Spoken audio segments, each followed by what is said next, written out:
Plato.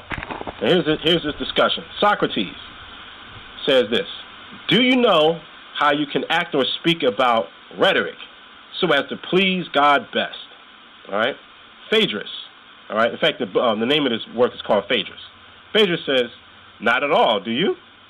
Socrates, I can tell something I have heard of the ancients, but whether it is true, they only know. But if we ourselves should find it out, should we care any longer for human opinions? Phaedrus says, a ridiculous question.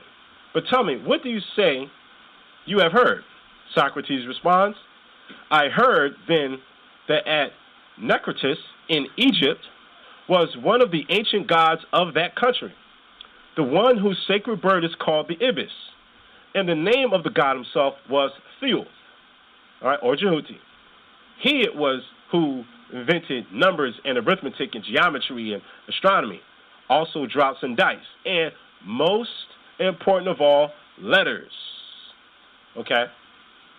So here, the Greeks' opinion, or their view of the origin of writing, is they're looking to Kemet. Okay? Not Canaan. No, they're not looking to Canaan. They're not looking to Sumer. No. Kemet. They're looking at Kemet. All right? And this is in a book called Phaedrus. Okay? And again, you can spell it there for our listening audience. Phaedrus. Please type that in. All right? That's the name of this work. Let's keep moving. All right. Now, I give praise and honor to Imhotep. All right? I am in the medical profession, so you can say that I worship Imhotep. I have no problem with that because the word worship means to honor. All medical people okay? worship. If you are a brother or sister, if you are an African, this is who you are to pay homage to. Okay? If you are a Prince Hall Freemason, this is who you give praise to. Okay? For the origin of building structures. This is your deity. This is who you honor. This is the architect. All right, now, Manetho, 3rd century, says this. Tesodros, or who we know as Zoser, in his reign lived Imhotep, who is, and this is the Greek rendition of Imhotep, Imhotep, who because of his medical skill has a reputation of Asclepios amongst the Egyptians. Now, Asclepios, that is what? The Greek deity of medicine. And who was the inventor of the art of building with hewn stone. Okay? So again, we'll stop there. If you are a Mason, a black man who is a Mason, or a woman who is an Eastern Star, this is who you pay homage to. The ancient people did not say anything about Hebrews being the origin of writing, or the Canaanites, or the Sumerians being the origin. This is what the ancient people were thinking. Here, he also devoted attention to writing. All right? And again, this is from the book Medu, translated by William Waddell, 1940. Let's keep moving. I'll shade it in Imhotep. All right? Historical factor. From Misor descended Tautus, who invented the writing of the first letters. Him, the Egyptians called Thor. And no, this is not Thor from Marvel Comics. All right? The Alexandrians say Thoth, and the Greeks Hermes. This is from a work called The Theology of the Phoenicians from Sanchoniathon. So from the Phoenician viewpoint, from their worldview, they think that the origin of writing comes from the Egyptians. So anyone who's a Semitic speaker, you have to demonstrate with records. Give us some records that the ancient people perceived the Sumerians or Hebrews as people who are the progenitors of writing. Let's keep moving.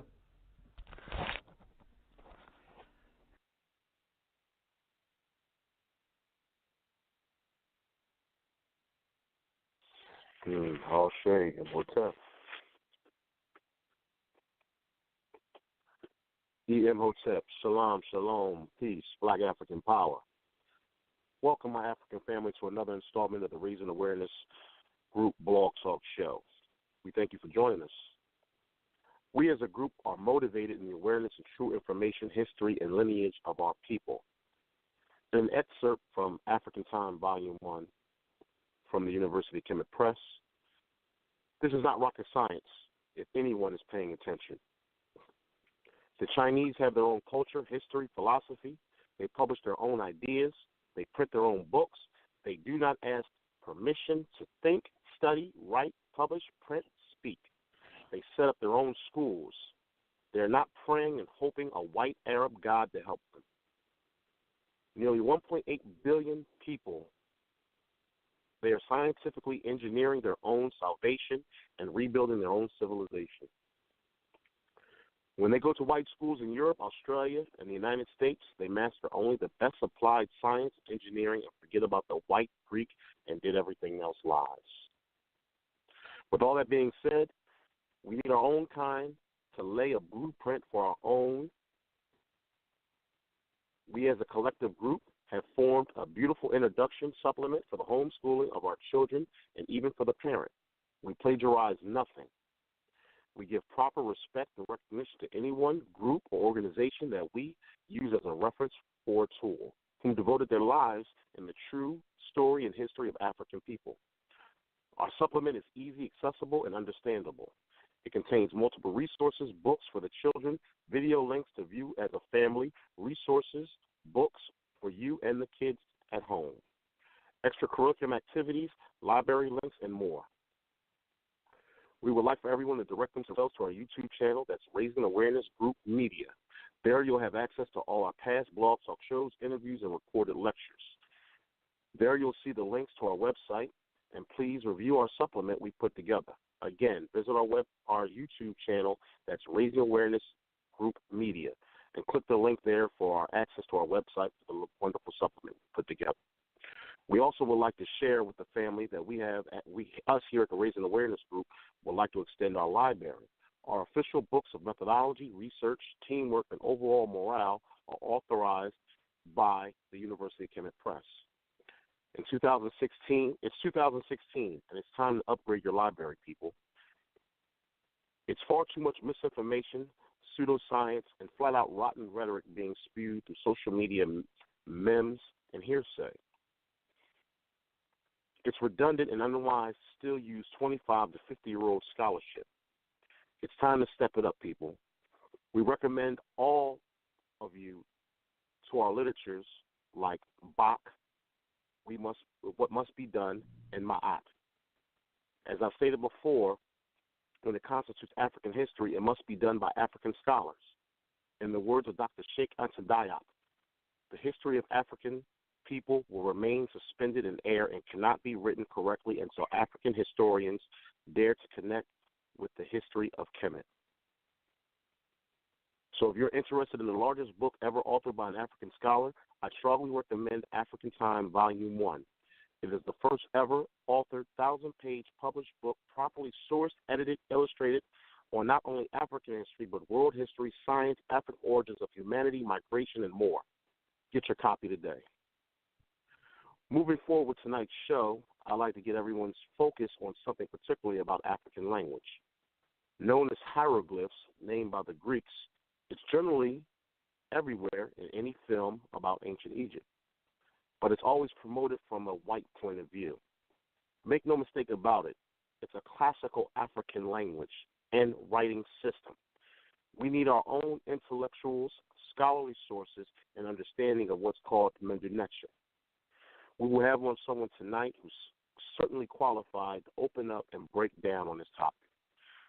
So let me just bring on my panel for tonight's show. You have my brother Akil, you have my brother K-Dub, and myself, brother Africanus.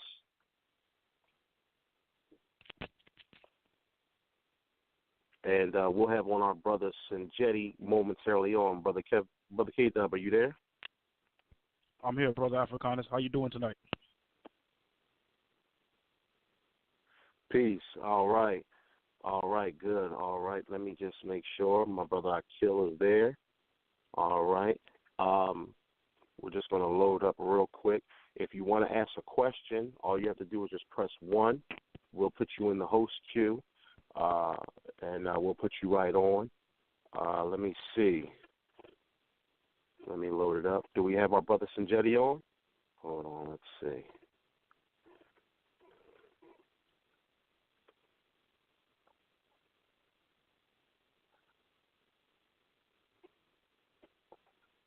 Hold on. Brother Sonjedi, are you there? All right. I see his number right there. We just got to queue him up.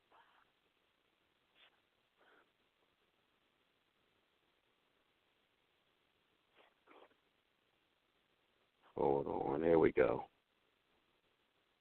All right. Brother, are you there? Can you hear me?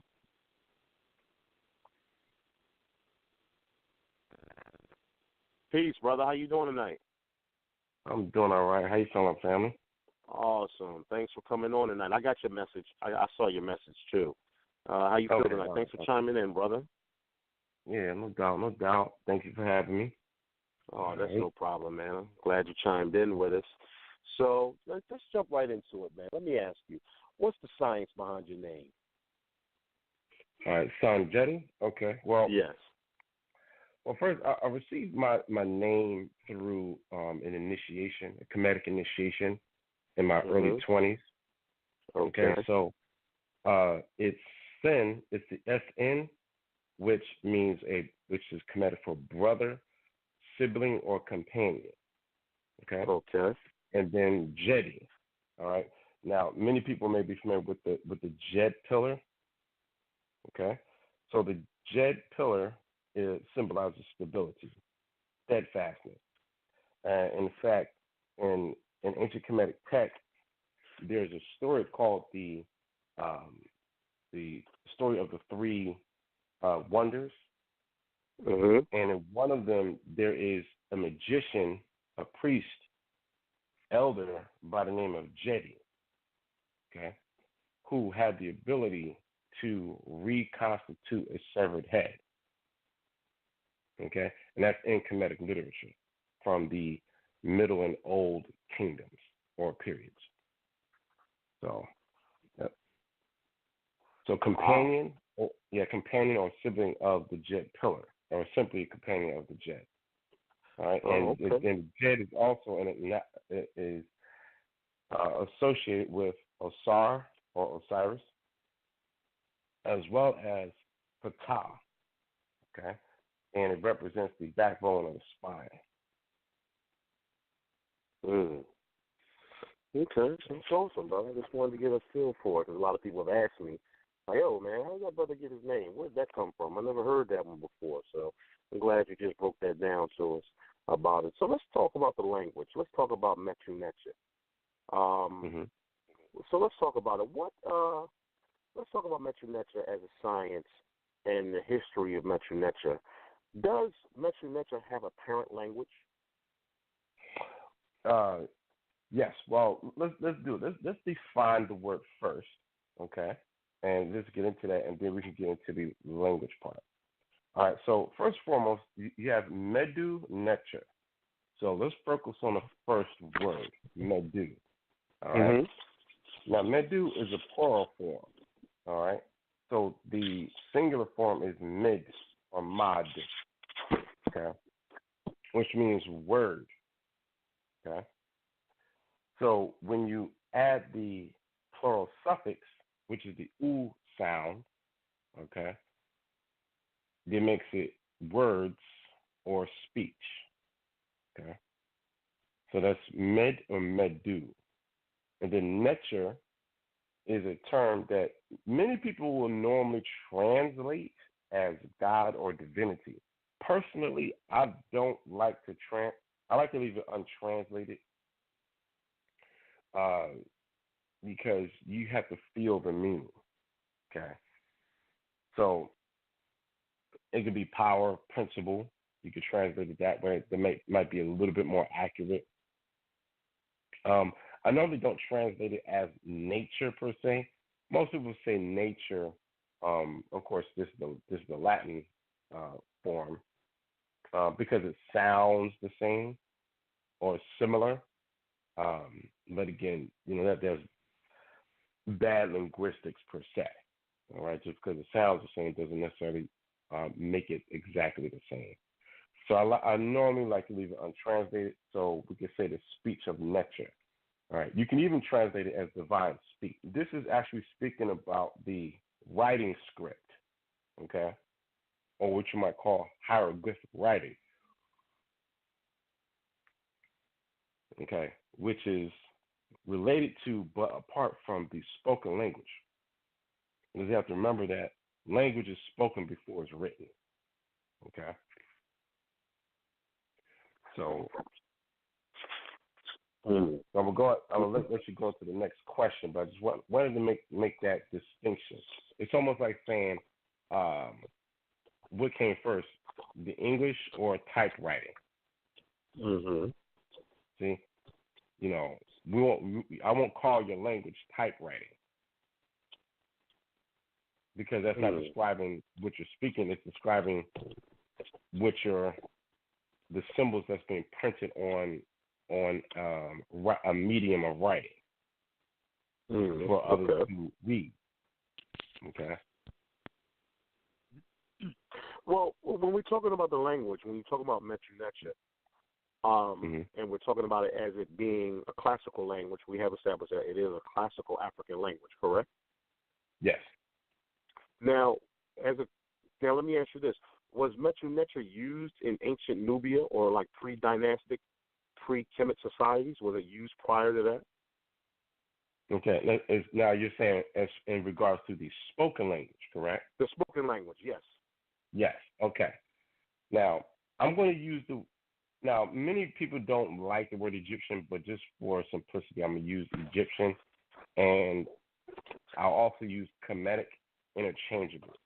Okay. Mm-hmm. So, before you have the nation that we regard as Kemet, all right, or the unification under King Nara or Mene, okay, you would have already had a language first, So of course the language wouldn't pop up out of nowhere with the nation. So you're already going to have human communication prior to that. Okay.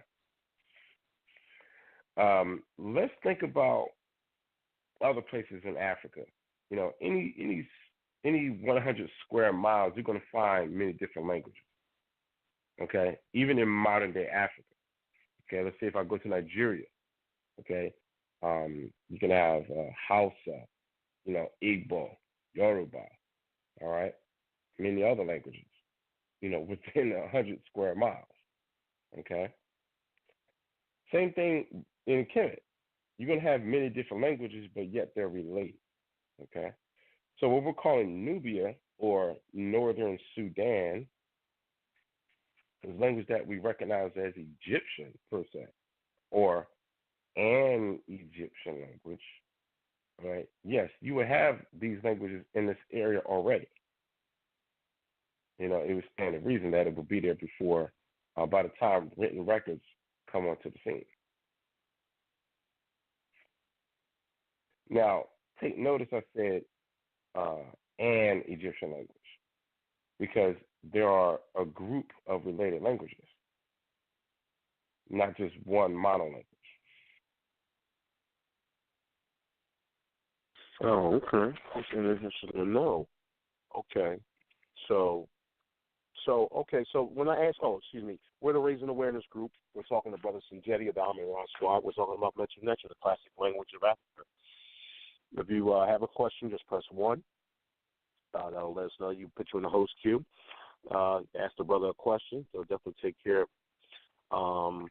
Brother K-Dub, are you there? Yeah, I'm here, brother Africanus. Okay, go ahead, brother. So peace, brother Sonjedi. Peace, that. How you doing, brother? I'm doing good, man. Very good day to be a black man, as always. I'm going to ask you the next question leading up to what you just spoke about. So, is the Medu Ntchr the parent language or grandparent language to the Semitic or Afro-Asiatic languages? Okay, so let me repeat just so that I can make sure I understand your question. So are you asking, is the Semitic or Afro-Asiatic a parent language of Egyptian? Yes, correct. Okay, all right. Well, let's start with Semitic. All right, Semitic would not be a parent language to Egyptian. No. Sonjedi, he said, is Medu Ntchr the parent language of those languages? Yeah, that's what I okay, meant. okay. That's what. Yeah. Okay, that's what you meant. Yeah, yeah. All right. Yeah, see, that's why it's always good to repeat the questions back, just so that we can always stay on the same page. Thank you for that, brother. Yes and no. Okay. Let's take a step back for a second. Remember a minute ago I said Egyptian languages, plural? Because what we're normally not exposed to, again, is that you're dealing with a group of languages in a region, okay? And let's just say you take what's classified by Egyptologists as Middle Egyptian, which is the classical stage of the language, as they call it, but we're going to say classical language, okay? You have Middle Egyptian, you have Old Egyptian, okay, and you also have Late Egyptian, okay? Now, Old Egyptian would more than likely be a parent to Middle and Late Egyptian, even though these are separate languages, okay? They're simply labeled in such a way that makes it seem like they're subsequent stages, okay? Now, I'm going to answer your question about the Semitic in a second. If you go to the classification of languages by Theophile Obenga and also espoused by Jean-Claude Mboli, okay? In Theophile Obenga's 1993 work, which is written in the French, all right, and is translated roughly as the common origin of ancient Egyptian, Coptic, and the modern Negro-African languages, an introduction to historical African historical languages, okay? In there, what he did was he made some of the early steps in reclassifying African languages apart from the model of Joseph Greenberg, okay, who was an early linguist. And this language family he called Negro Egyptian, okay, which are African languages that are related to what you and I would think of as Egyptian in a sense. So Negro Egyptian is a language family. And a part of that family, according to Obenga's model, okay, is ancient Egyptian as we know it, including Coptic, okay, which is an Egyptian language, but it's written with Greek letters. That's it also that adopted 7 signs from Demotic, which is a late form of cursive type of Medu Ntchr, okay, to account for the sounds present in Egyptian that are not present in Greek. Okay. It also includes Chadic languages. All right, you may recognize that like Hausa. Hausa is a Chadic language. Okay. It also includes the. And for those who don't know, hold on. So for those who don't know, can you tell people where Hausa is spoken, what region? I know, but just for you to say, can you let people know? Hausa, you can find that spoken in northern Nigeria, today. Okay. All right. All right. The next family or group, you're going to have Cushitic. So Somali is a Cushitic language. So we know the country Somalia. All right. Also Beha. All right. So Beha, that's also spoken in the southern regions of the modern day Arab Republic of Egypt as well as Sudan. Okay. Those are Cushitic languages. Then you have Niger-Congo languages. All right. And under there you have Bantu languages as well. All right. So a Bantu would be like a Zulu. All right. Now, of course, I know we've all seen the movie Shaka Zulu. So their speaking was classified as a Bantu language. Even Kiswahili. Kiswahili is a Bantu language. Okay. All right. Even the language of Sheikh Ntchr. He speaks Wolof. It's not classified as Bantu, but it's under Niger Congo. All right, and then you have Nilo-Saharan. Nilo-Saharan, that's like your Songhai language. So we've all heard of the Songhai Empire. All right. So you have these groups under Obenga's classification of Negro Egyptian. Okay. Now, what he did, he disassociated Semitic from Egyptian, saying that they are not related. Whereas, according to Joseph Greenberg and other linguists who follow that model, you have Afro-Asiatic family in which Semitic and Egyptian are listed under Afro-Asiatic. Theophilus Benga, as well as Sheikh Ntchr, rejected the idea of a close relationship between Semitic and Egyptian, saying they're not closely related. Okay, and that was noted in the African Origins of Civilization, correct? By Sheikh Ntchr, is more pronounced in the book Civilization and Barbarism. Civilization and Barbarism, okay. Yeah, so that would be a better work to look into for that. Okay. All right, and that's by well, go ahead. Well, I want to make sure that I answer your question as fully as I can in the amount of time that we have.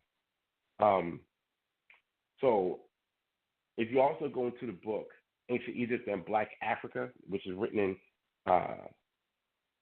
English by Theophilus Benga, in his second to the last chapter, this is where he explains his case that Semitic is not related to Egyptian or is not closely related as linguists propose. Okay? Now, let's go to Jean-Claude Mboli, all right, who, in a long story short, he basically reverse engineered Theophilus Benga's linguistic model of African languages and put it back together, okay, and made some updates, if you will, okay. So there's some differences, but he maintained the term Negro Egyptian as the name of the parent language. And here he proposes that Semitic does come from this mother tongue, but it's still very distant from what we recognize as Egyptian per se. Okay? So it comes from the ultimate same mother tongue, but Semitic is very distant. And Semitic is the result of various waves of African people moving into Western Asia or the Levant. Okay? Which is why Semitic is very, it shares linguistic features of Indo-European as well as different African languages, because it basically is kind of like a large, like a Creole language family in a sense that eventually became characteristic in and of itself over time. All right, and this area is called the Zone of Confluence by Sheikh Ntchr. All right, Western Asia. We have people from the Northern Cradle. This is like your Indo-Europeans, okay, who are coming in contact with people of the Southern Cradle, which you might recognize as people from Africa migrating into that area, mixing in with each other. The zone of confluence or mutual influence per se. Okay, so what you recognize as Egyptian per se, from the Egyptian hieroglyphs, all right, that's older. That would be older than what we're calling Semitic, but Semitic is not directly related to Egyptian, even though it may share some vocabulary. All right, I hope I'm answering your question, brother. I'm taking notes. No. Yeah, we taking notes. Yeah, man. Yeah, you doing your thing, man. Go ahead. All right. Yeah. Yeah, so I mean, there's a lot of detail in between, you know, and again, definitely, hopefully, in the future, we can, you know, go into some other details with that. But I just kind of want to start to give you a way to scratch the surface a little bit to point you in some good directions, you know, so that we can stick to some good scholarship. I'm gonna give you some books I recommend. All right. Okay. So the works by Sheikh Diop or Joe, definitely get that work if you don't have it already. Now, Civilization of Barbarism, he explains his case in there. Now remember, Civilization of Barbarism is a collection of his notes. Okay. You also want to go to Ancient Egypt and Black Africa by Theophile Benga. You go there, and again, this is going to give you an introduction into that topic, into their case. And eventually, you would want to get their works in French. So I definitely recommend, you know, learning some French because, again, we can't let language be a barrier to our learning. Don't let language or a book written in different language stop you from getting that knowledge. So, indeed. So you want to get Theophile Benga's work. Its origine commune de l'Égyptien, ancient du Copte et des langues Negro African Meridian. All right, or the common origin of ancient Egyptian, Coptic, and the modern Negro African languages, published in 1993. And then you want to get the work by Jean-Claude Mboli. All right. It is spelled like Jean-Claude Van Damme. Okay, Jean-Claude. And then Mboli is Mboli. Okay, you want to get his work. And it is written in French, but it's the origin of African languages. That's what the title is translated. The origin of African languages. Okay. You also want to get the book, The Rise and Fall of Languages by R.M.W. Dixon. So last name is Dixon. The Rise and Fall of Languages. Okay. All right. So let me ask you this, Sonjedi. Let me ask you a quick question. When we talk about the Rosetta Stone, how big of an integral part was the Rosetta Stone in deciphering Medu Ntchr? Did it play a major role, or was it really needed? I just want your thoughts on that. Like, how big of a role was the discovery of the Rosetta Stone and the use of it? Was it that integral of a part for understanding Medu Ntchr and the deciphering? I would say yes. Now remember that the Rosetta Stone is, of course, a stone slab that was discovered in a place called Rosetta, Egypt. Okay, and it is a decree. Okay, an official decree by one of the Greek Ptolemy political rulers. Okay, during when the Greeks occupied Kemet. Okay, so again, we're talking about the 4th, 3rd, 2nd, and 1st century BC. Okay. Now, what's important about this is that up until this point, you primarily had Arabic speakers, okay, who had interest in Medu Ntchr. People such as Ibn Washia and others who wrote about the glyphs, okay, and their meanings. Now, these people writing in Arabic, okay. Europeans, you know, really did not have as close of access at this point, you know, up until the discovery of the Rosetta Stone. Okay. But with the Rosetta Stone, it has 3 sections that are translated. All right. So the first section, which is at the top, it is written in what I call formal Medu Ntchr. Okay. So that's what you would recognize as hieroglyphs. And then the middle column, okay, all right, is written in the cursive form of Medu Ntchr. Okay. Now, some would say this is like a different language, okay? But yeah, a related language. So the first two sections are written in what we would call Egyptian, per se, okay? And then the bottom section is written in Greek, all right? So it's a translation.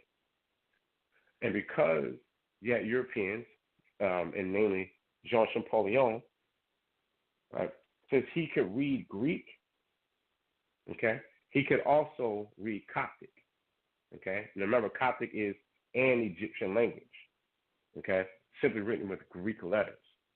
This enabled him to start to make deductions about the placement of the letters, all right? So he started looking into what you might call a cartouche, all right? Or when you look at a king's name, see that elongated circle around it? You may be familiar, I'm sure you're familiar with that. Properly called a shinu or chinois, all right? The word cartouche is inaccurate because the word cartouche is a French word which means carton, referring to the cartridges in which were the bullets that they used in their musket rifles, okay? Of course, at first they couldn't read it. They didn't know what they were looking at, okay? So he took letters or signs inside of the chinois or the shinu and made comparisons between the scripts. And this is how he initially got started. And this is what enabled him to start to decipher, per se, for themselves. All right, Medu Ntchr. But I want to make this clear. There was never a point in time when Medu Ntchr was not read. Okay? This is just when the Europeans got access. All right? African people have always been reading the sacred script. So, Okay, cool. Yeah, swear to Raising Awareness Group, and those that are listening to us tonight. Tonight we're discussing the Medu Ntchr language with AmenRa Squad Sonjedi. If you want to chime in and you want to speak to the host or Sonjedi, just push one and we'll put you in the box and have you talk to us. So, Brother Sonjedi, so I'll ask you this question because you already knocked out some other ones. Tell me, what is the importance of using animals to represent letters in the Medu Ntchr language? That is an excellent question, brother. Put it this way. Not necessarily animals, but I'm going to just go across the board in general. All right. But let's use the animal. Let's say, I'm just going to pick something randomly off the top of my head. Okay, let's take a word for elephant. So a word for elephant is like abu, okay? So remember that language is spoken before it's written, okay? So my word for elephant is abu. So when I make a visual representation of the animal that I visualize in my mind, I'm going to draw the animal, okay? So then the animal, the image of the animal then becomes the word when I write it. So whenever time I draw an elephant, it means elephant, okay? Now, I could have another word which has a similar or the same sound, okay? And I could use that symbol, which has the same sound as another word, to represent that word. Okay? Let's say it might be an abstract. Okay. All right. Let's take let me use a better example. Let's just say, let's take Ankh for example. Let's take an Ankh. So we all know that Ankh means life. That's pretty easy, right? And we all know what it looks like. Okay. Now, some postulate that it's a sandal strap. And if you go to the book Illusion, by my colleague and esteemed scholar, Asar Imhotep, in that book Illusion, Volume 1, he proposes that it's actually the clavicles and the top rib cage plus the sternum. Okay. But let's just say if it literally means life, okay? But I do what's called a semantic extension, meaning I want to talk about the life that you have, like you're a living person, but it's abstract. There's nothing literal that I can represent that with, other than something that has to do with living or breathing or life. So then I can use that symbol in the abstract to represent, you're a living person. You have life. That's kind of abstract. I hope I'm making sense. Oh, you answering perfectly clear. Just Okay. taking notes over here. Yeah, because I know sometimes these topics, normally don't get the justice that they deserve in many of these so-called conscious community circles, because we unfortunately get a large influx of brothers and sisters who are not studied in the topic but present themselves as if they're experts. Okay? So, this time is not taken, even though I'm still being brief, but, I'm hoping I'm giving it more justice. Okay. Well, brother, that's why we're having you on, because we need real scholarship and people who've dedicated the time, the footwork, the research, and learning of the subject. We don't need anyone. That was in my introduction about MEM scholarship and just foolishness and pseudoscience. Misinformation will have a longer longevity than the truth. And, that's why I wanted you on. You not only given information and answering our questions, but you also gave us sources and research sources to research and look it up for yourself. And that's what we need. We need honesty and people with humility, that rotten behavior of misinformation and having our people completely misguided. And that's why we have so much untrust and disunity in our community. And that's why I respect when you said so-called conscious community, because we got brothers out here and sisters with just so much pseudo information, and that's why I wanted you on the show, because we're talking about the classical language, and it's important to know this about our classical language, because it's our language, it's our classical language, and it's been butchered by white supremacists and Arabs so badly that it made us unwanting to learn it. You see somebody, you see a half naked brother with a dog head on a wall in ancient Egypt. You say, oh, that's the devil. I don't want nothing to do with that. That's a language. That's your ancestors talking to you. That's what we want people to understand. That's your ancestors leaving you the story. They leaving you the story of what's going on and what they lived, and they left it for you. That's why I love looking at some of the lectures of Ashra Kwesi and stuff like that, because it's a story that they're trying to tell you. They left it for you. They didn't leave it for no white folks to understand and decipher. They left it for you. But here we running around, we let white folks tell us the story. We need people like you, yourself, and other brothers who took the time out for the research to tell the story. We need our story told by our people and our scholarship. And that's why I'm glad you came on, brother. And the way that the truth is going to get up. Yeah, and I'm glad you brought that out.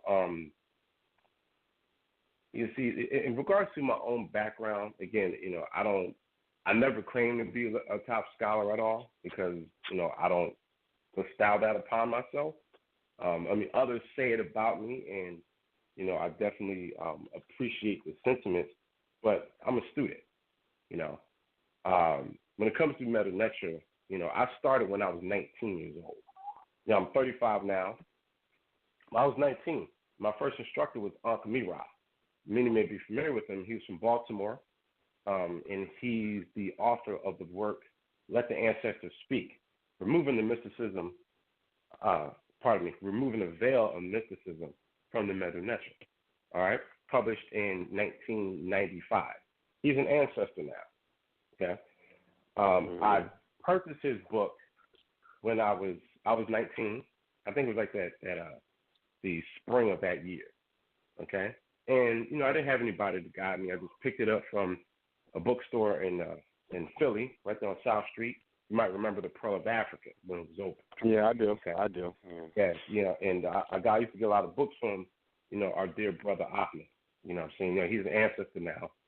But I stopped in there, I said, hey, peace, Ahmed. We was building a little bit, and got some oils, and I seen this book. It was a black cover. It said, Removing the Veil of Mysticism from the Medu Ntchr. I'm like, that looks tight. How much is that? $20. All I had in my pocket was $20. So I put the oil back and I bought the book. Mm-hmm. And, it changed my scholastic life for a long time, even to this day.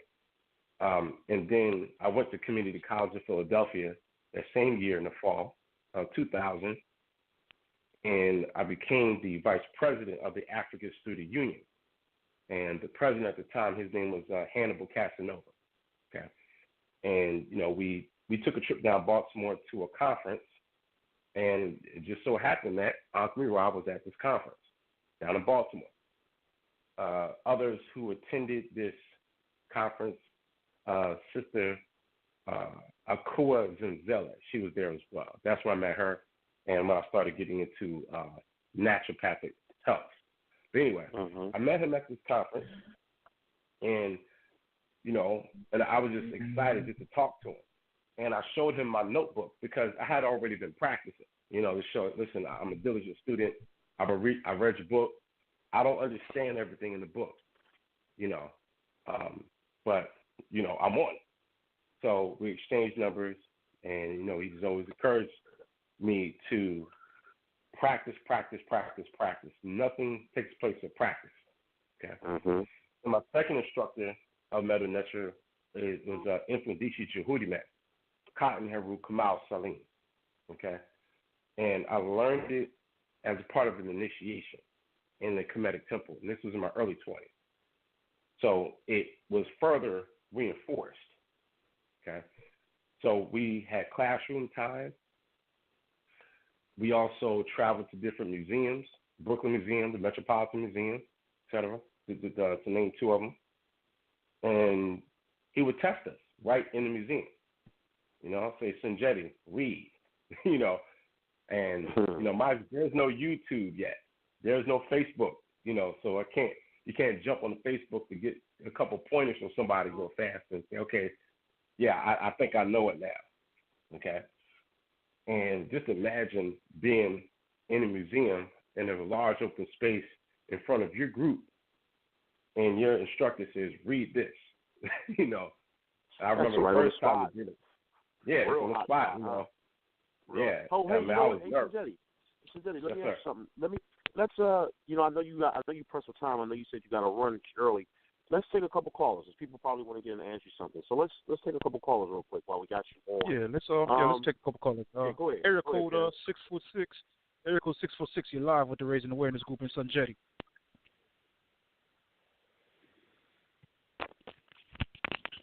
Area code 646. You're live with the Raising Awareness Group in Sonjedi.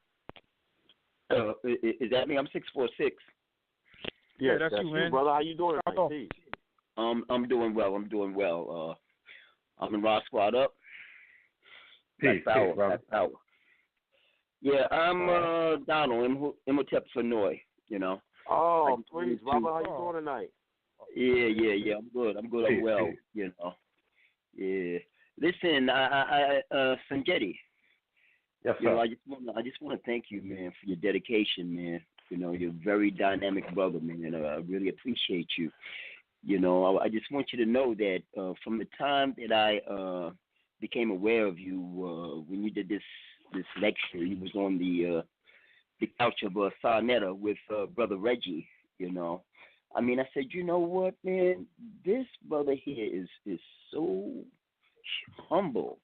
And its message is so clear cut. It comes across because at the time, though I admired a lot of scholars, the message was just coming across as pompous. It's arrogant. And I had a hard time, separating a message from the personality.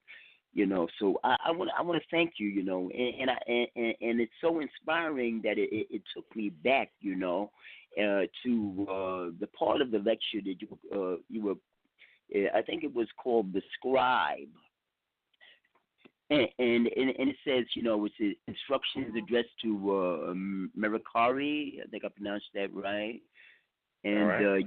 you went in on about it says justice comes to him distilled. Again, justice comes to him distilled, shaped in the words of the ancestors. Copy your fathers, your ancestors. See their words endure in books. Open, read them. Copy their knowledge. He who is taught becomes skilled. And that rings true to me. And I want to say, I'm an elder. You're young enough to be my grandson. And it was so honored to, when I heard your lecture and whatnot, and I heard that you were going to be at the war conference. I'm in Harlem. I'm in Upper Manhattan, rather, in New York City. So I made it there, and it was such an honor to meet you and to take a picture with you and whatnot. Because up until that time, I'm just realizing how much I contributed to propagating pseudoism. It just, if you had a long Kemetic name and you posted things mostly on YouTube about the light bulb and the aeroglyphs and the jets, and diodes and things like. I just ran with it. This person must know what he's talking about. And later on when you shot those things down, I became more, aware of the necessity to research things. So I'm at the point now that I just don't. If something, somebody posts something as fact, I look it up. I do the research. So I just want to thank you for that. I don't want to be too long-winded and whatnot. I just want to, that I honor you, I listen to you, and I'm rededicating myself to learning this language. I got very into the book by Wujah Eri Mahat, and I'm going to do it, man. But rededicate myself because I want that certificate. Again, brother, I don't want to be too long. Thank you so much, for being you. All right. And definitely thank you for those words of wisdom. And actually, I want to thank you for that teaching, actually. You went into the literature and you taught, okay? So in that moment, I was your student in that moment, okay? We're all teachers and students, at any given time, okay? And it makes me very happy that you repeated that quote because it means that we're all learning together. You know what I'm saying? And I emphasize the importance of getting into the literature. It's very important because over the years, I've noticed that I could be a Kemetic cat, that I could come up to a Christian and be like, yeah, Christianity came up out of Kemet. It's all Egyptian. Jesus is Osiris. Jesus is, is Horus and all that kind of stuff, right? Or I can go up to a Muslim and say, yeah, Islam, it really comes out of such and such and such and such, right? Or I can go up to a brother who's a Hebrew Israelite, but yeah, well, Moses in the book of Acts, it says he was, he was associated with Egypt, he was a high priest and all that stuff comes about of Egypt. But there's a difference. See, a Muslim can quote his sacred scripture. He can quote the Quran. He can quote the Hadith. Okay. A brother who's a Hebrew Israelite, he can quote from the books of Moses. Okay. The Torah and everything else. Yeah. Okay. Yeah. You can go to a Christian, and at least the Christian at least give you the Lord's Prayer at least, right? Mm-hmm. But I've noticed that a lot of us who are into Kemet cannot quote Kemetic literature. Mm-hmm. Okay, so this is a handicap. Okay, so I was like, man, let me start emphasizing Kemetic literature because I will be reading this material and I'm fascinated by the richness and the in-depthness of it. and I started making my own discoveries by reading this literature. And I'm like, man, why? How come? No, we're not. This is not part of the discussion. There is so much here, and we're not tapping into this. You know, like in fact, in late Kemetic literature, it says, "He who spits in the air will have it fall upon him." I read that. I'm like, now this is Kemetic literature. I'm like, wow, that sounds remarkably like what goes around comes around.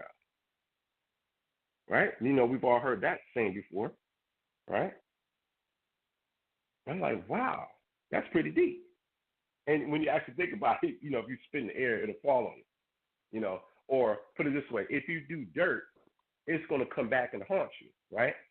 That's what that means. You do dirt, you get dirt. We say, you know, we'll say that in, you know, some of our, you know, in our neighborhoods or something. Okay, it'll come back to bite you, or, you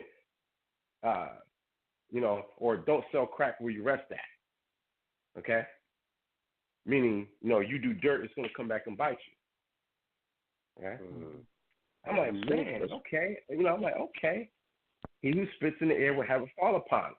Okay, all right. Here's another one. This is from, I believe it's from the Instructions of Ankh Shashank. Okay. Sweeter, and I want y'all to repeat this after me because we're gonna get this Kemetic literature down. Sweeter is the water. Repeat after me. Sweeter is the water. Sweeter is the water. Sweeter is the water of him who has given. Of him who has given. Him who has given. Then the wine of him who has received it. Then the wine of him who has received it. That's Kemetic literature. Sweeter is the water of him who has given it than the wine of him who has received it. Mm-hmm. I read that, I'm like, damn. That sounds like, you know, it's better to give than receive, right? That's what I was about to say. Better to give than receive. Yeah. Yeah. That's Kemetic literature, and it predates Christianity. You can actually find that quote in Volume 3 called Ancient Egyptian Literature, translated by Merriam-Webster. Ancient Egyptian Literature, Volume 3. Awesome, man. Okay. Hey, Elder, you still there? Yes, I'm here. We're going to take another caller. We can keep you on, though. We're going to take another caller and see what else somebody got to ask Brother CJ. Okay, great. All right. Yeah. All right, cool. All right, so yeah, we're the Raising Awareness Group, and if you're joining and listening to us tonight, we're discussing the Medu Ntchr language with AmenRa Squad's own Sonjedi. Want to speak? Press 1. We'll put you on when you speak with us, Brother Sonjedi. It's all right, man. Area code 330. You're live with the Raising Awareness Group and Sonjedi. Ntchr, this is Fred. How's it going? Peace, Brother Fred. Brother Fred, what's going on, man? Now just listen to the show. AmenRa Squad up, Black African Power. How you doing, Brother Sonjedi? I'm doing all right. How you feeling? I'm good. I got a couple of questions. I listened to the AmenRa Squad show when Dr. Rikeda Amen was on there a while ago. Mm-hmm. Yes. And there was another show that you all talked about, the Medu Ntchr. Mm-hmm. And there was a question that was asked, I think by a caller, and they asked, how is learning the Medu Ntchr useful in today's life, in our existence? Mm-hmm. I want to ask that question again because I think one sister mentioned that she was able to feel his power and talk to the ancestors. And somebody else said, they didn't do nothing for me but made me think better. For you, what did it do for you, and what would you say to someone who is looking to learn it? Okay. Number one, I would say that it assists with cultural identity, number one. Historical identity, okay, 2. Next is, for me, it advanced my visualization and my eye coordination. Okay. Let me explain. When you start to learn the script itself, it's not linear like English or Arabic per se. Okay? Arabiya is read from right to left, straight across. English or Latin-based scripts are read from left to right. With Medu Ntchr, it actually has, I call it quadridirectional, or is read in 4 different directions. Okay? So it can be read left to right vertical, or left to right horizontal, right to left vertical, or right to left horizontal. Okay? So sometimes let's just say if you see like a doorway or something, you'll notice there are hieroglyphs on the side of a picture of something. You may see a man kneeling, giving offerings to a Ntchr, or a deity, or a king, or a Nesutbiti. Okay? And then you see inscriptions like on the side. Okay? You can see it above. You can see it below. All right?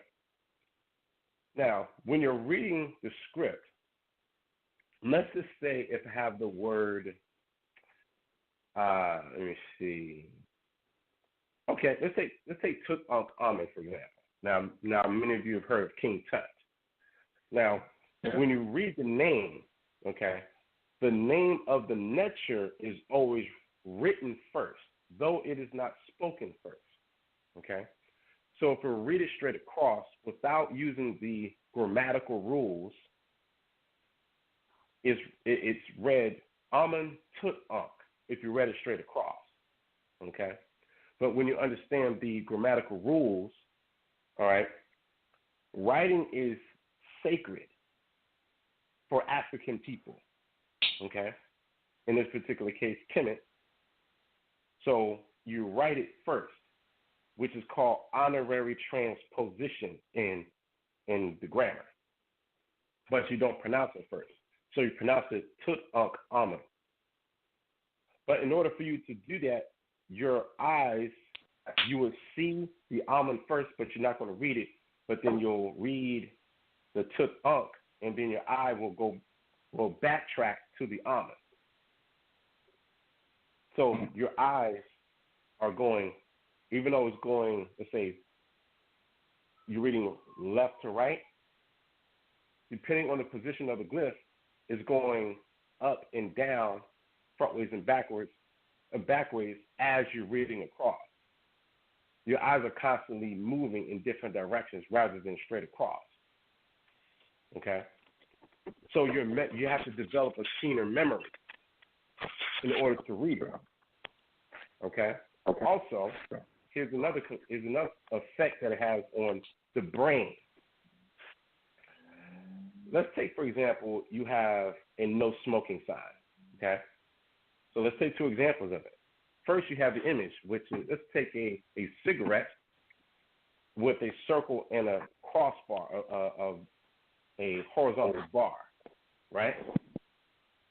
And then you have another sign that says no smoking, written in English. So it's N-O, then a space, S-M-O-K-I-N-G. Now, the difference between these 2 signs is that the first one, which is a picture, once you see it, it hits your subconscious mind first, okay? Because it's an image. You have activity, you have memories, all these things associated with it already. And then it can come to your conscious mind.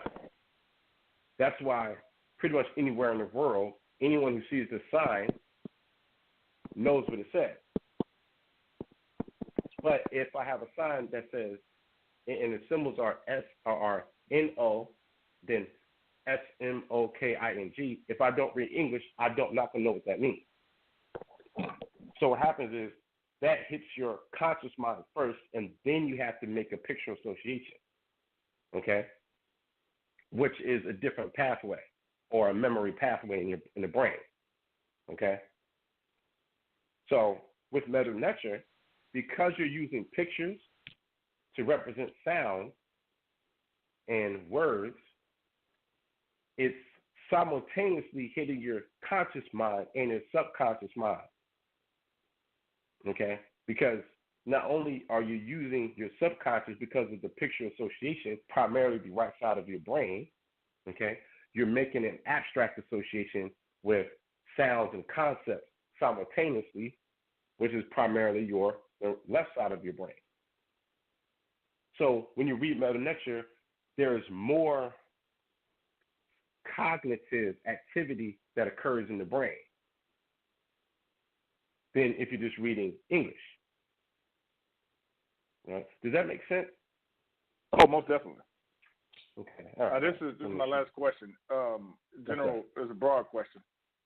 Let's say everyone in this country, the melanated people, learn Medu Ntchr. You just said that it's a pathway to cultural and historical identity. What would happen to the people? Okay, if everyone learns this, okay, remember, now, you're not going to learn Medu Ntchr and then, be liberated, Okay. Like, boom, all of a sudden where everyone's like a superhuman. No, it's not. That's definitely would not imply that at all. Okay, and learn Medu Ntchr is not like the magic stick. Like, okay, boom, as soon as I learn it, now I can sit down and meditate and have access to all the keys of the universe and I can levitate. No, not at all. Right? It takes just as much effort as learning anything. Okay? If I want to learn a new language, I have to practice. Okay? Now, what will happen to the people? I would say that we all will be learning something that connects us together. That's going to connect us through history. Because when you're dealing with the Kemetic language, per se, or ancient Egyptian, you're really dealing with a collection of related languages. Okay? An example of many different African people coming together, all right, to form a nation. Okay? Just like when you go to the Songhai Empire. The Songhai Empire was not just the Songhai people. Songhai Empire consisted of many different speech communities, okay, who were working cooperatively under one band, okay? This is an example. Same thing with the Mali Empire, okay? You have the collection of different African speech communities who are coming together, bringing their technologies, bringing their ideas, bringing their histories, bringing their resources together, okay? But you do this by what? Communication, language, okay? So this is something that can connect us together. In fact, if you read the book, Remembering a Dismembered Continent, authored by one of my favorite authors, Aikwe Arma, okay? He has a chapter in there called Solving Our Language Problem, okay? I definitely recommend that you get that work. And he actually speaks about this very thing, okay? All right. And he speaks about Medu Ntchr and using Egyptian as like a bridge language, per se. In fact, let me see if I can pull something out of here. All right, he starts off this chapter by saying, African writers are born to an impressive legacy of problems, from dependence on foreign publishers to a parallel dependence on imperial languages. Our themes, images, symbols, and narrative patterns may be African, and our readership is essentially African, but the languages we use outside our little ethnic homelands are mainly European. We react variously to our language problems. Some of us, with the bravado born of desperation, pretend the problem is in fact a solution. And our use of alien languages to address our people is no anomaly. Some, in a gesture of symbolic autonomy, plant the left foot proudly in a severely devalued ethnic language, hoping no one notices, perhaps, that the right foot remains caught in imperial language trap. Behind the clumsy compromise, the wish is pure.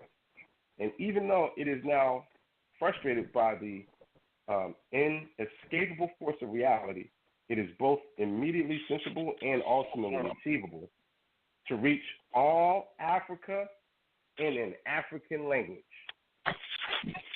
Okay?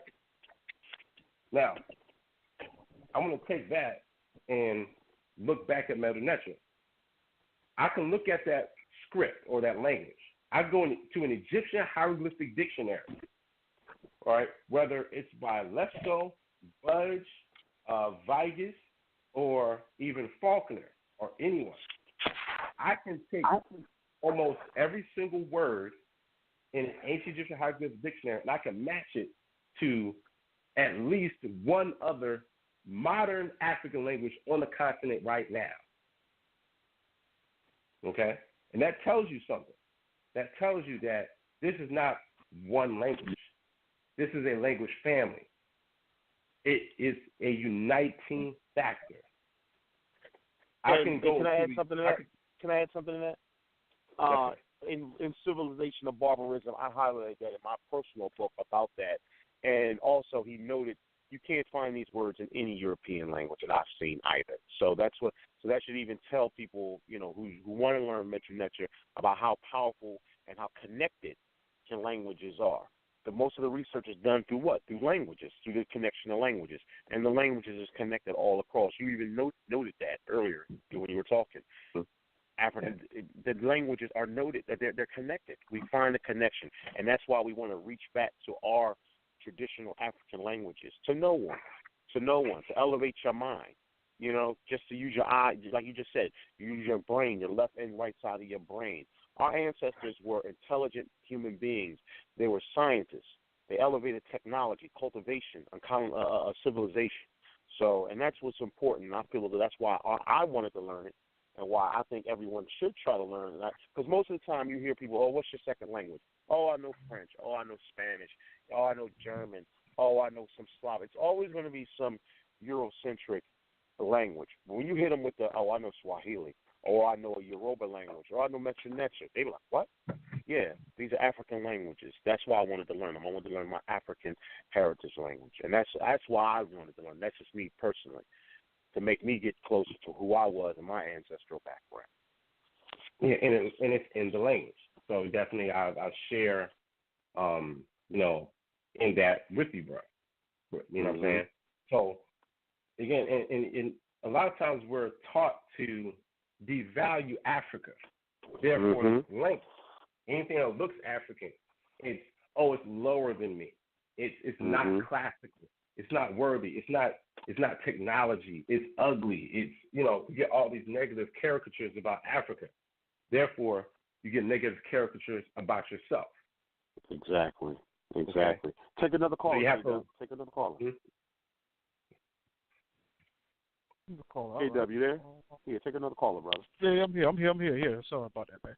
Oh, yeah. We're live at the Raising Awareness Group, area code 609, live at the Raising Awareness Group in Sonjedi. Good evening, brothers. How are you? Good evening, sister. We're doing fine, sister. How are you? All is well. I just wanted to ask a question, but first reiterate what you were just talking about. I hear a lot of people. Sister? What's your name? I'm sorry, my name is Natisha, and I'm calling out of New Jersey. Well, no, I moved to Kansas City. I'm calling from Kansas City now. Natisha? Natisha? Okay. Natisha, yes. To reiterate what you were just saying, a lot of people don't even want to associate themselves with Africa. Ask them where they want to go on vacation. They want to go everywhere else in the world but Africa. Like you just said on the languages, if they pick up a second or third language, it's every other language but our own. And I guess it is a question. I got two questions. How do we get our people? Like, I feel like once we learn what it is that you're speaking of, we will definitely we'll learn to love ourselves. But when you have conversations with people now, those that don't even want to be associated with Africa, a lot of people, if you notice, of other ethnicities, when they don't have to know each other, but when they come into a room and one Spanish person starts speaking, and there's other Spanish people in the room, there's this relief feeling. Oh, my people are here. I've seen it when it, in other ethnicities. But we, as a people, I'll say as African Americans, we don't have our own language, and they are disassociating us from where we are originally from. So we have no love of self. So, one, I wanted to ask you, I didn't catch the beginning of it, the first half hour. I've only caught the last two books you mentioned, Hear the Ancestors Speak and Remembering Dismembered, I think you said, Continent. If you had mentioned any other books prior to, I would love to write them down to read on them, because this is one conversation I have with my friends that, we need a language. We don't have a language. One thing I've learned, I'm Native American as well, and one thing I've learned about the Native American culture is once the tribe no longer speaks its language, it's no longer seen by the government. It's no longer a real tribe, if you want to call it. And that's how they become, quote-unquote, extinct. For us as African Americans, never even having a language and then them taking it from us, we are still how they view us back then. Property, workers, and all that. Not a human. People who don't have love of self. So to those people who don't even want to be associated with their roots and their ancestors, how do you, assuming you've had conversations with these people, how do you open up that realm for them to at least want to learn about their roots and where they come from? Well, it starts off with you demonstrating the beauty of it, okay? You have to be that which you espouse. So if you perceive Africa as beautiful, then you be that beautiful African person in your conduct. You be that beautiful African person in your speech, how you treat people, okay? In fact, earlier we gave a quote that sweeter is the water of him who has given than the wine of him who has received. See? You have to... Okay. Sweeter is the water of him who has given it than the wine of him who has received it. In other words, it's better to give than receive. Write down Ancient Egyptian Literature, Volume 3. You want to get all three volumes. Volumes 1, 2, and 3 by Medu Ntchr. But if you type that in to a search engine, it should come up. If you go to Amazon.com, it'll pop right up. And you'll be able to see the cover and get like a little snippet view of the content of the book. But again, it's 3 volumes, Ancient Egyptian Literature. Highly recommend it.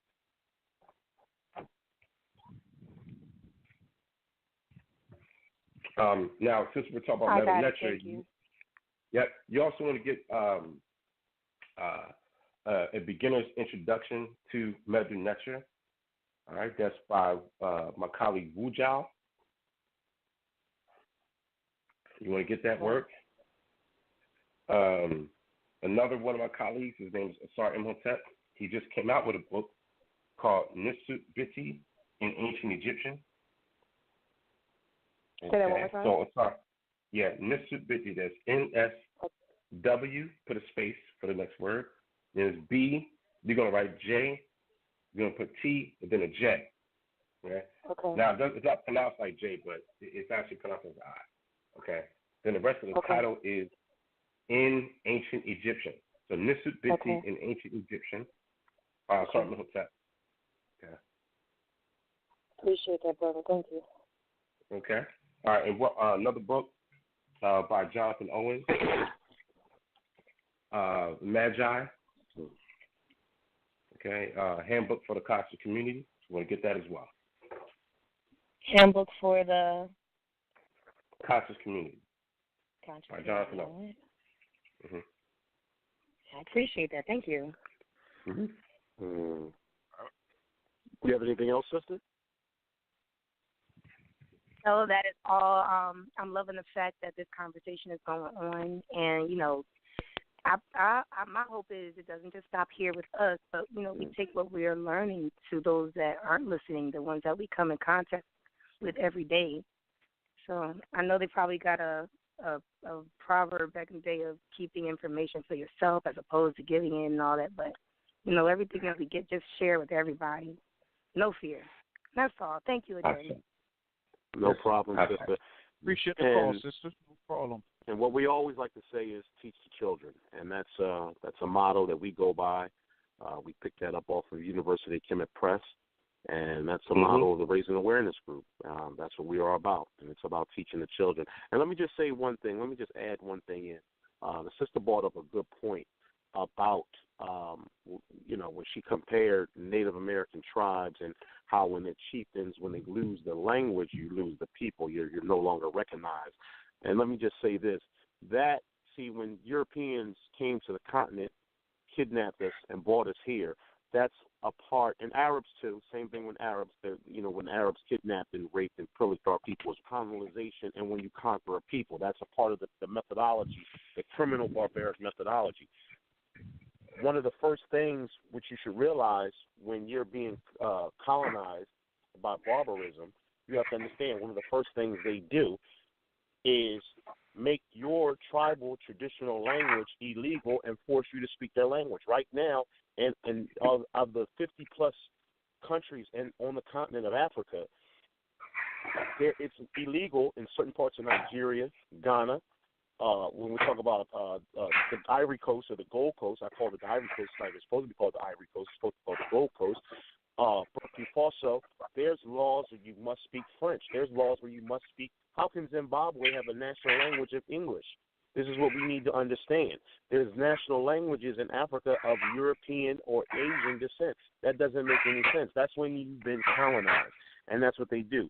Arabs, they did that in the Sudan, the South Sudan. They broke up a region. They manipulated Ethiopia to break off and have an Eritrean. This is what the Arab has done, and they force you to learn their language and speak their tongue because they had a gun or arrow or whatever pointed to your head. So that's how it works. So when they steal you, when they make your language, they demonize your language, they demonize your clothes. Dr. Clark talked about this. They make fun of your clothes, the way you dress, and everything. And then demonize it and make you even think and make it appear in your mind that it's unappealing. And it makes you not want to wear it and wants you to wear his clothes, speak his language and his culture. So that's a part of colonization, and that's the success what they've done. So, and we're the people who want to get you back to original culture, and we're going to continue to do it. And we're going to die trying. Truly. Awesome. Hey, bro, Sonjedi, you got to get ready to run? You got to get ready to run, brother? I got a couple minutes. More minutes. Okay, awesome. Let's take one more caller. K-Dub, take another one. Take another caller, okay. I'll tell you what. Let's bring on our brother here, man. If you can come on. Caller 267, you're live with the Raising Awareness Group.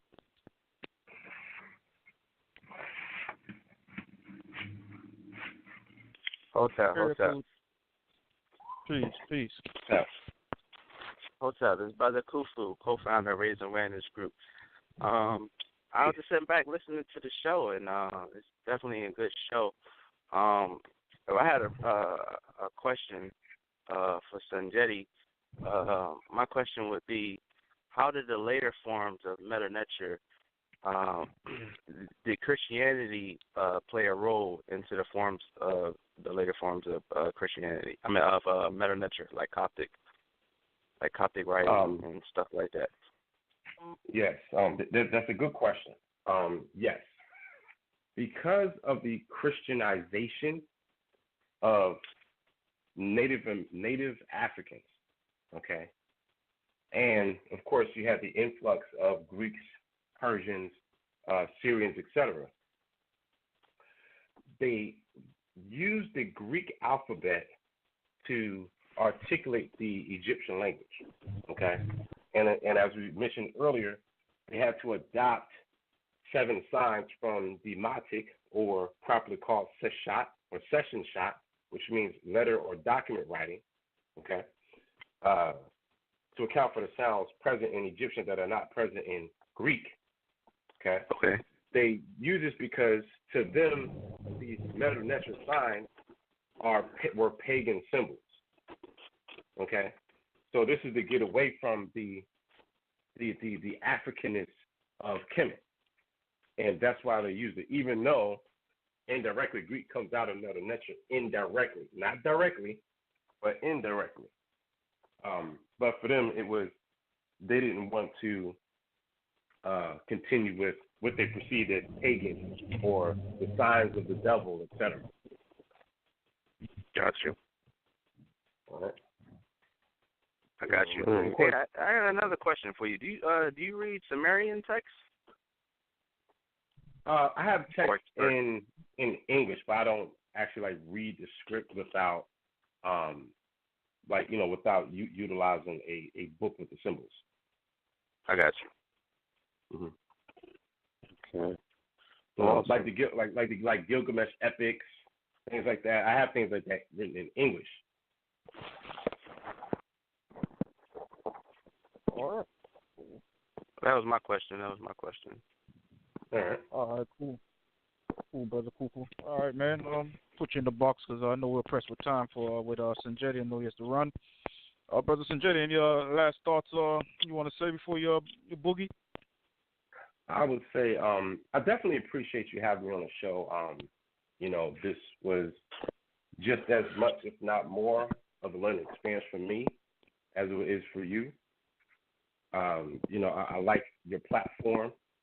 You're very attentive. You, the rest of the panel, and the listeners asked some very good questions. I definitely would like to come back on, if you would have me. Future, and we can just, keep building and learning from each other. When it comes to Medu Ntchr or anything that you want to learn, you want to get into, read the works by people who are experts in the field. You really want to start off with that, okay? Don't always jump to YouTube, as the primary source, okay? But if you do go to YouTube, go to the lectures by experts in the field, okay? And you want to get into looking up methods, okay? Look up how to study. Look up what is research, those kinds of things, okay? Because there's a difference between reading, researching, and doing book reviews, okay? A lot of people don't do research because research, there's steps to research, okay? Reading an article on Wikipedia is not research, okay? That's not research. Okay? We're all here to learn, and it takes time, okay? I know a lot of people want to get their props and, I want to be a scholar because I want everybody to listen to me, because I want to feel good and I want all the attention. But then you get out there and end up making fundamental mistakes because, a lot of people, they just want the glory. They want the glory, but they don't want to do the work, okay? So, invest your time in and with people who do the work, okay? Earlier, y'all mentioned University of Kmt Press. I also want to send a shout-out to them as a research team. We use their works as well. Get their book, African Time, excellent work. You want to get the book, Seba, a Researcher's First Handbook, And everyone should get the book, Ma'at, Guiding Principles of Moral Living, by the University of Kmt Press. Okay. Yeah. So with that being said, I'm going to go ahead and get out of here. Definitely thank you for having me. I enjoyed it very much, and look forward to further discussion. Well, brother, man, we'd love to have you back on, man, and we will give you a buzz, and when we're ready to do another show, man. Hey, man, come on, man. AmenRa Squad. Like I said, likewise, I respect all your guys' work. You know what I'm saying? And the thing that this so-called conscious community need, like I tell them, scholarship is part of us building. Without scholarship, we're not going to be nothing, man. We could focus on economics all we want, but scholarship is also included. Well, like I said, big up yourself, man, and I appreciate your work, man. All right, brothers. All right, y'all take it easy. All right, peace, brother. Thank you. All right, peace. Hotel. All right. So we got a couple minutes left on the show. We're going to just let people sound off. Anybody that didn't get on, Just going to run it down the line. Just take some next calls. If you want something to say, sound off, add to the show. Go ahead, run it down. K-Dub. Hold on one second, brother. Doing a little technical difficulties on my end here. We'll get you back up. Hold up. All right, let's take another caller. There we go. It's working. All right. Go ahead. We'll take it. Go ahead. Yeah, area code 813. 813. You're live with the Raising Awareness Group.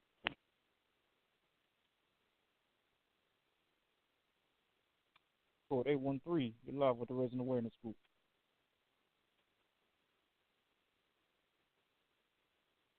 We'll move on. Stage fright. All right. Let's take area code. Somebody just hopped on. Let's take area code 240. You want to sound off with the Raising Awareness Group? Hey, what's going on, brothers? Peace, bro. Hey, how you doing? This is Brother Ozzy. What's good? I just hopped on. I'm not sure what the subject matter is. Oh, well, today the subject matter was we had AmenRa Squad, Sonjedi, breaking down the Medu Ntchr language, but he had to bounce because of other, whatever he had going on. So now we're just doing sound off, man. If anything, man, what you want to sound off on, brother? Oh man, where can I start? It's so much going on. Let me disconnect my Bluetooth because I want to make sure y'all can hear me.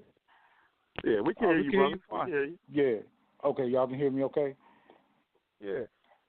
Yeah, I'm just I don't get to call in that often because a lot of times I'm at work or whatever. So I just happen to be off. So I wanted to at least catch the last part of your show. But I want to give you salutes and shout outs and say, man, y'all are awesome. You know, I hope that your group is growing and flourishing, and I hope that the message is really getting out there to the people because we really need brothers and sisters like you all, out here in the community raising awareness, because our folks really need it, definitely. Oh, thank you. I appreciate it, man. One of these days, man, we're gonna try and get out to DC, man, and build out there, man, and hopefully we can get to the whole 50 states of the United States, eventually international, man. But yes, man, we need to raise awareness, man. And likewise, man, I appreciate your work out there too, man. What you've been doing, brother. Hey, thank you, bro. Thank you. And Brother Kevin, he knows me. So definitely, when y'all come this way, give me a shout out. Y'all got the number. It should have popped up on your screen, so y'all got the number. And just give me a holler. Let me know, because I really don't mind helping out if I can. So with that being said, what do you all think as far as moving our people forward? It's always good to me. This is my personal opinion.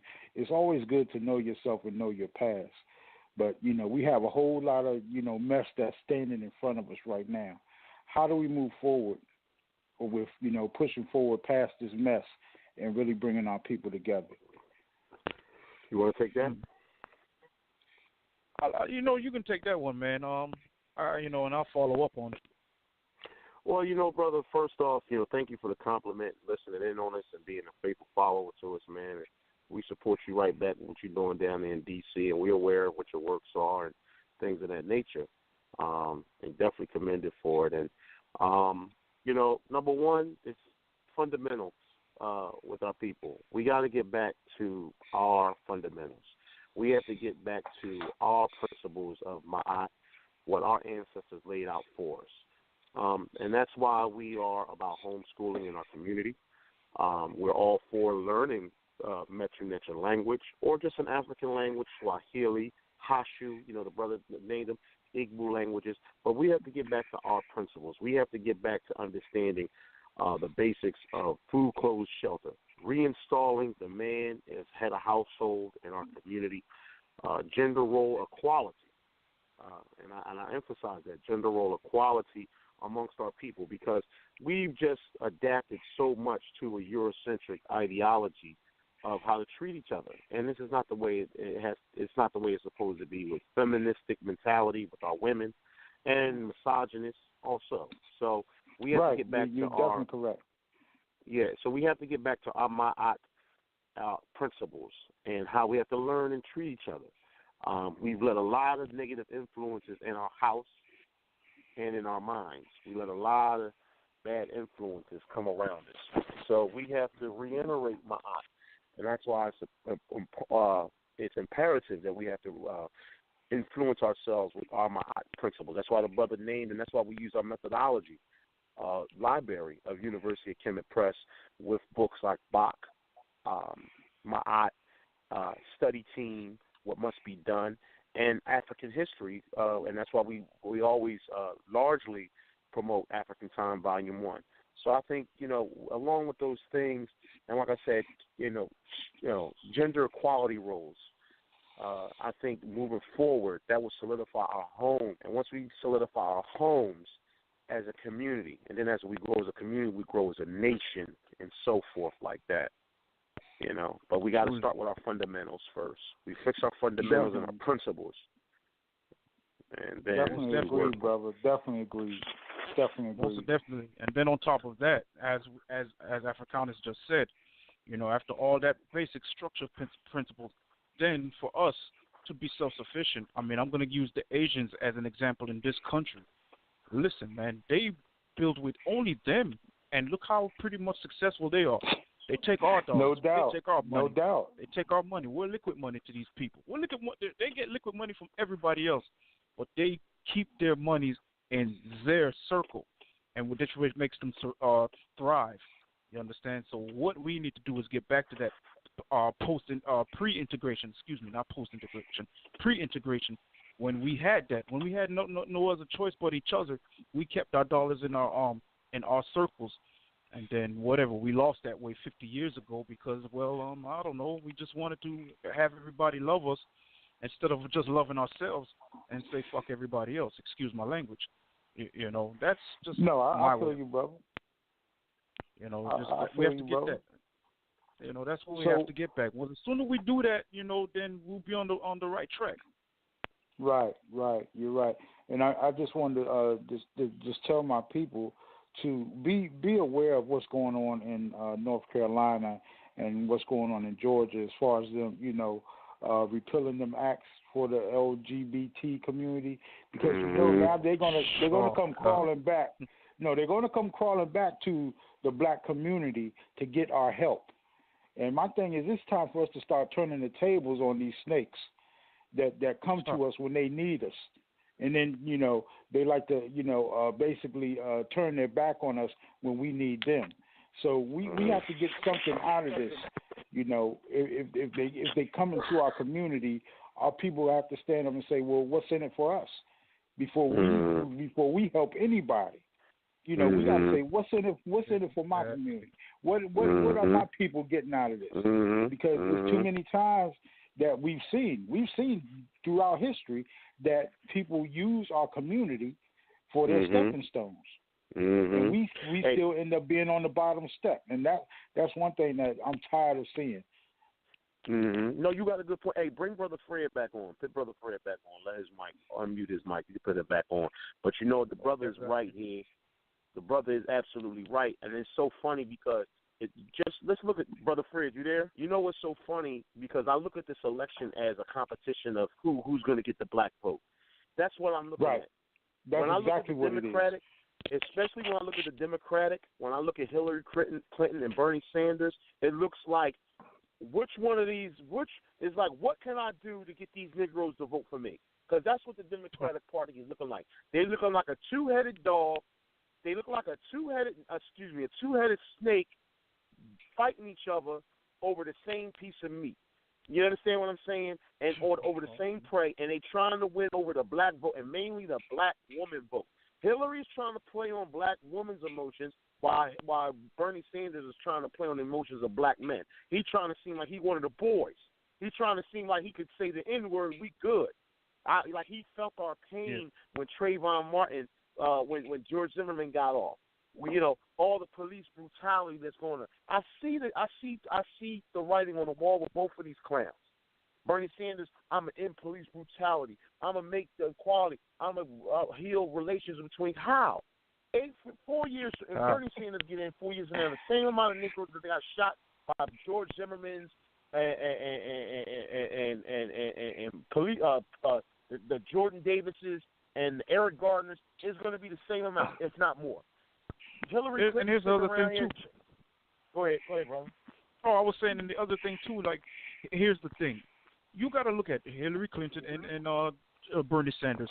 Listen. Bernie Sanders straight up. They're like, do you think African Americans in this country deserve reparations? And he said flat out no. Okay, but you want our vote? Get the fuck out of here. Hillary Clinton has called us predators, super predators, or whatever it is that she said. You know what I'm saying? On top of that, Bill Clinton signed into law. It seems like we have a short-term memory. Signed into laws that incarcerated a bunch of our black men in the 90s over some petty drugs. You feel me? And they're doing multiple sentences, and yet you want our vote to put you into office so you can continue to screw us over. You see, this is the problem, man. Like you just said, Afrikaners, we get played on emotions. We don't even look into the facts. We do not look into the facts and to these people's public record and their, and say, hey, okay, you know what? All right, fine. You want my vote? What are you going to do for me, man? Because you know what you did in the past. That's how we got to do it, man. That's how we got to do it, brother. Let me get. What are we getting out of it? What am I getting out of it? Listen, if right now, if they want you to vote so bad for them, well, where my money at? You got to pay me to vote for you, because clearly voting ain't working for the Negro. Voting for the Negro vote don't help you, but it helps them to get in there to push their agenda. So what am I getting out of it? Pay these Negroes, because look at what Hillary did. She's hugging black women. This is the same. Let me explain something to black women. These black sisters that listen to the show. Hillary Clinton is the same white woman 50 years ago that felt uncomfortable in the workplace for you to come into work with your afro, and she made it so you had to put a perm or put a wig on you to flatten you, to take the kink out your hair, or put on a wig. Hillary Clinton is that same white woman that felt offended by your hair. And brother, don't forget that she supported Margaret Sanger too. Thank you. That whole eugenics thing. And don't forget that. Admired her. She admired Margaret Sanger. So don't forget what type of woman you dealing with when she hugging on you and hugging on your black baby. That's what type of woman she is. And dancing and doing little rap videos. She put out a little rap video. She got dancing, a rap doing video now. Yeah, whipping whipping nays. Let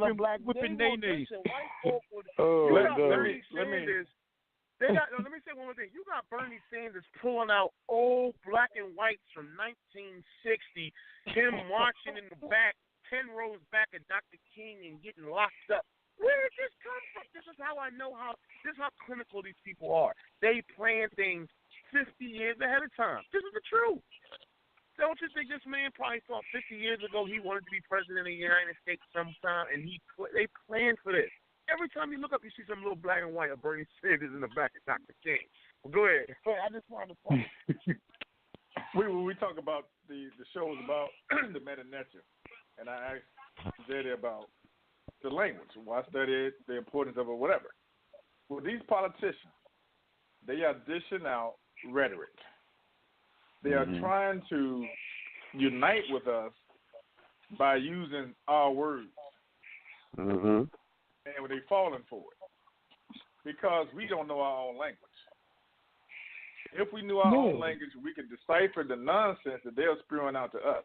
They practice this mess when they go from city to city to city. They say, "Oh, we're going to South Carolina. I got to talk this way. Oh, we're going to New York City. I got to talk that way." They are constantly changing the language to affect those people for that moment. Good point.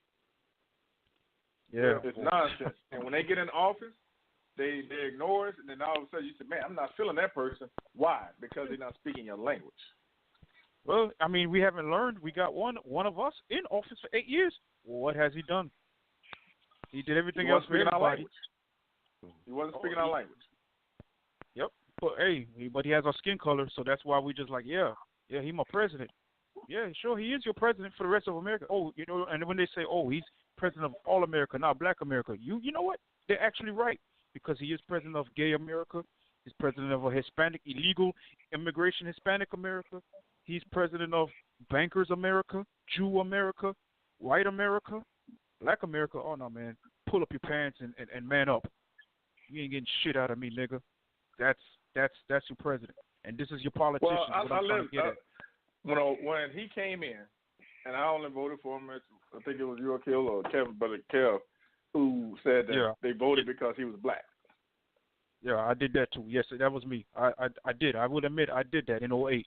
And hey, I just say he just got melanated because when they told me he grew up in Hawaii, mother's white, father's African. He grew up around number white from his people. father. He grew up around number white folk. White folks. He wasn't for us in the first place. The only thing that made him black or of the culture is because he said that whites treated him as such. If he wasn't treated that way, what would he have been? Right? And then he married a black woman, and he has he married a black woman and has 2 black children, so that also played a factor. But yes, they gave him a little credit. His prom date was a white woman. His prom date was a white woman. Even his prom date was a white woman. It's a joke. So it's all about that language. But we have to remember that the corporation of the United States they select their CEOs way beforehand. So, in my opinion, they've selected Hillary already. I believe that she's going to be the one to win the election. It's just it's just that they're not going to deal with Trump. He's way too divisive. They already trying to kill his noise already. So my thing is that they've picked Hillary, to further their agenda to where they want the country to go. So Obama himself, I felt like, even the first, like the brother said, the first time that he was elected, I went out there and I voted. But then, the more that I found out about his past and how they groomed him to be president, I stopped even believing in the process. I was like, that brother, he was selected too. They needed him to basically get the United States more into Africa. Remember all the trips that he made to Africa, all the United States bases that are now being set up in Africa, in Nigeria, and all that kind of stuff. I mean, that's why they needed him, basically, and also to push the gay agenda. They needed him for that also. So, I mean, it's just like, now we got to, keep going with this agenda, which is basically the same. I mean, do y'all realize we've been at war since the 90s? The United States has been at war since the 90s. And they're trying to start we were at war too. They bought us on this land. Our people, we've been at war for forever. And my thing is we have to, if you listen to some of our brothers and sisters over in the motherland, they want us to come back.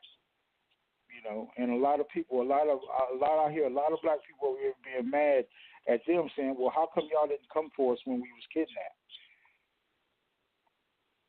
So I mean, that's a division. That's a division right there. That's a division right there. But it's a legitimate question, But my thing is, I would say from a technological standpoint, when we go back to the Chinese giving the white man gunpowder and basically teaching him how to, use, weapons of mass destruction, had they not done that, and the white man had to just deal with us, throwing our spears and throwing our arrows, we would have defeated them. They would have never kidnapped us. That is true. And the point I was going to make on that is we're fighting a 2-front war because, as like you said, we're brought over here, we were at war, and then at the same time, our brothers and sisters over there are still fighting them at the same time. So it was like, the people who asked that question, you got to look at the bigger picture.